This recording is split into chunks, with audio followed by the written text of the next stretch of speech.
Alright, we got the 69 El Camino here, and just for you guys that found this video through a search, if you didn't see the first part of this video, where I rebuilt the front suspension with new tubular control arms and all that,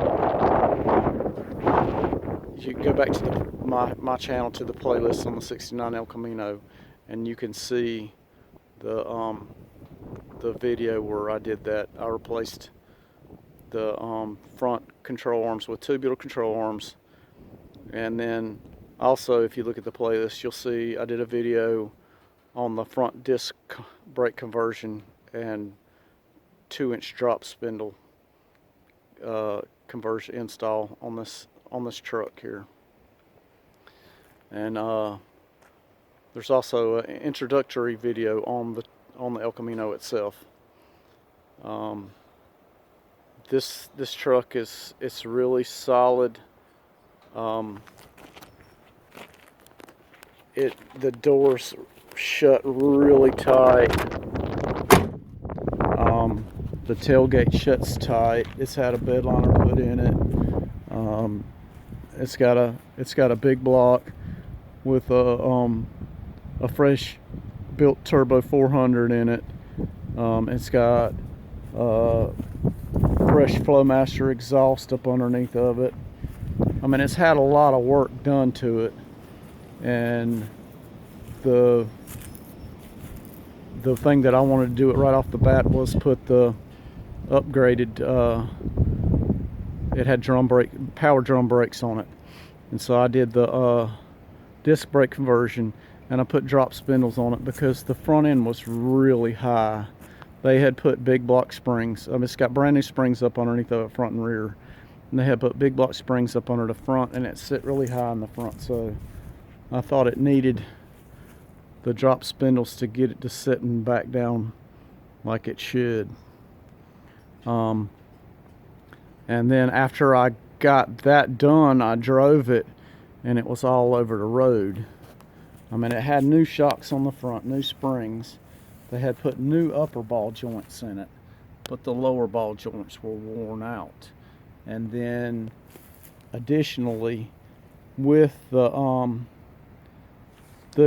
radial tires and wide tires that's on it, the car was never designed for that, so it throws the car into a bump steer situation, and you could really tell it driving down the road, which it needed a front end alignment, but this was beyond what a alignment could fix.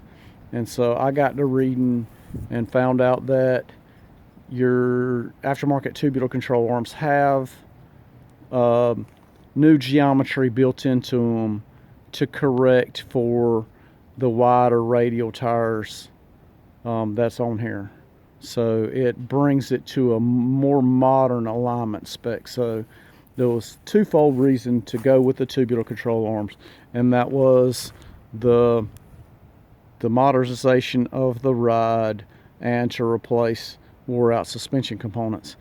And then when I did that, I said, well, you know, let's go ahead and do the front suspension too. I hope this wind is not making this terribly bad, but anyhow, so I've got all new Moog steering components, which is the best you can buy.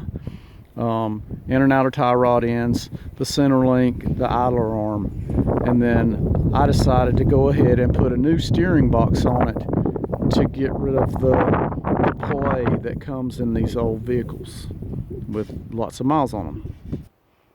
And I decided, since a new reman factory steering box, the fastest ratio steering box that they made for these cars, remanufactured, and this CPP 500 series steering box, which is a much faster ratio box, the price difference was less than $200. I'm thinking it was about $150, but I can't remember.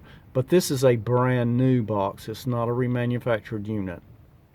So I decided to spend the extra money, since this is such a nice truck, and get the the upgraded box, and I thought that it was pretty much a bolt-in. I looked up on CPP's website by application, and this application is a 69 El Camino, which is the same thing as a Chevelle or a first generation Monte Carlo, any A body. So that would be a 64 to 72 Chevelle or El Camino and a 70 to 72 Monte Carlo.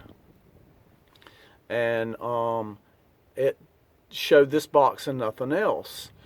So I went ahead and ordered the box, and then some fancy tie rod adjusting sleeves, which I'll show you here shortly. But I found out it's not a direct bolt-on. The rag joint or steering coupler here, it's like 7/8 or an inch in the spline inside here. And the spline on this new 500 series steering box is a 3/4 spline right here, the input shaft of the steering box. So I had to buy another rag joint with the smaller spline in it, which is not a terrible thing because it will tighten the steering up even more. But the rag joint that's on this car was really good, which is crazy for something this old. It looks like it's been replaced because they're usually all chewed up. But it wasn't a necessary thing to do, but with the new box it was. So, and then another thing that I found was that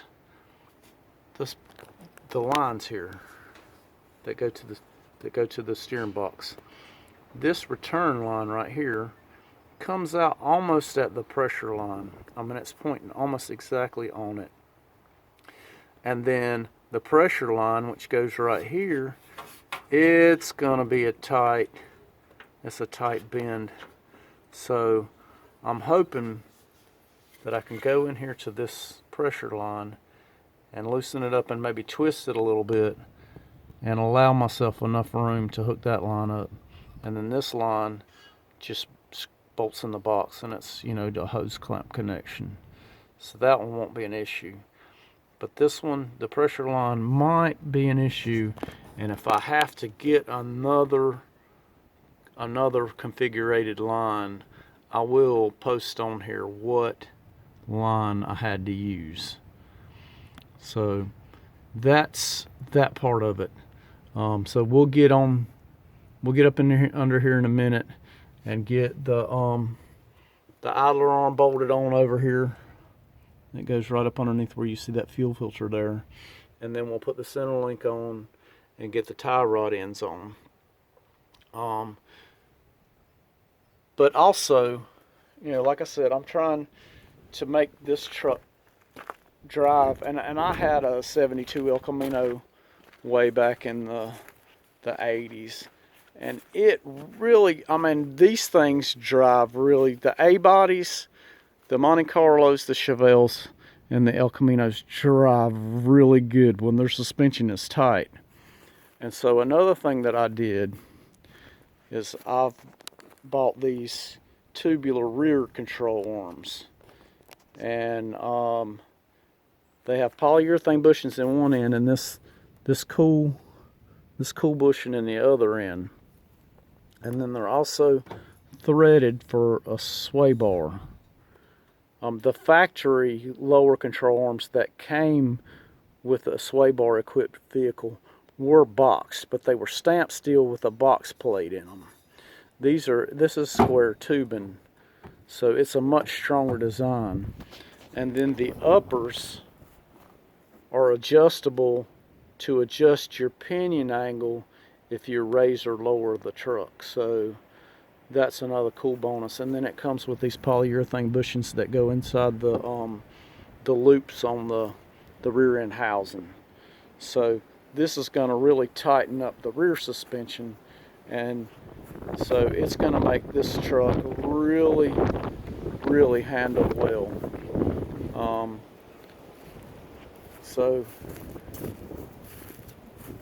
we got that going on, and we'll get this steering linkage put together, and then go get an alignment, and we should be rolling. But just a really good running truck, and we're making it fun to drive. I noticed when I first bought the truck, I ran it and it fogged the windshield up and the carpet got wet. So I also have a heater core to put in here.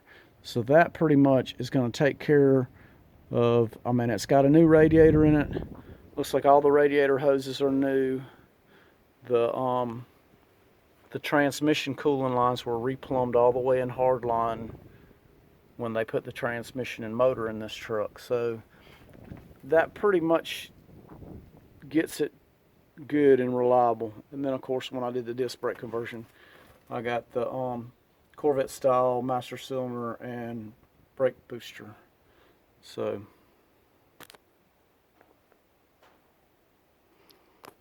we've got all these Moog boxes here, and that's all these steering components right here. And then we also got these trick tie rod adjusting sleeves from CPP. So we're going to assemble these tie rod ends and get this stuff under the car, and we'll show you when we get done. Alright, so I decided, because I want to show y'all how this goes together, and it's really getting involved. I don't think I got enough time to do it all in one video.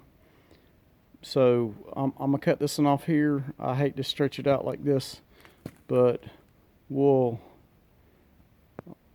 get back with you on the next video. So y'all hang tight and I'll show you